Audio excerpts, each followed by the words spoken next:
ഒരാൾക്ക് 34 വയസ്സുള്ളപ്പോൾ മൂത്ത മകൻ ജനിച്ചു. മൂത്ത മകന് 8 വയസ്സുള്ളപ്പോൾ ഇളയ മകൻ ജനിച്ചു. ഇളയ മകന് ഇപ്പോൾ 13 വയസ്സുണ്ട് എങ്കിൽ 10 വർഷം കഴിയുമ്പോഴുള്ള അച്ഛൻ്റെ പ്രായം എത്ര എന്നാണ് ചോദ്യം. അപ്പോൾ എങ്ങനെ ചെയ്യാം? അതായത് ഒരാൾക്ക് 34 വയസ്സുള്ളപ്പോഴാണ് മൂത്ത മകൻ ജനിച്ചത്.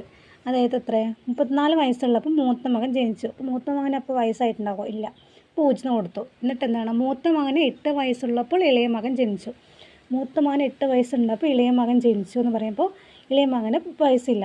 അപ്പോൾ അച്ഛന് എത്ര വയസ്സായിട്ടുണ്ടാകും? 42. എന്നിട്ട് എന്താ പറഞ്ഞു? ഇളയ മകന് ഇപ്പോൾ 13 വയസ്സുണ്ടെന്ന് പറഞ്ഞു. അപ്പോൾ ഇളയ മകന് 13 വയസ്സുണ്ട്.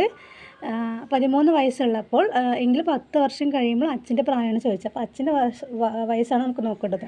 അപ്പോൾ ഇളയ മകന് 13 വയസ്സുണ്ടാകുമ്പോൾ അച്ഛന് എത്ര വയസ്സുണ്ടാകും? 13 കൂട്ടുമ്പോൾ നമുക്ക് എത്ര കിട്ടും? 55 എന്ന് കിട്ടും. അങ്ങനെയാണ് വെച്ചാൽ 10 വർഷം കഴിയുമ്പോൾ അച്ഛൻ്റെ പ്രായം എന്ന് പറഞ്ഞാൽ എന്താണ്? ഇതിലിപ്പോൾ 10 കൂട്ടുമ്പോൾ നമുക്ക് എത്ര കിട്ടും? 65 എന്ന് കിട്ടും.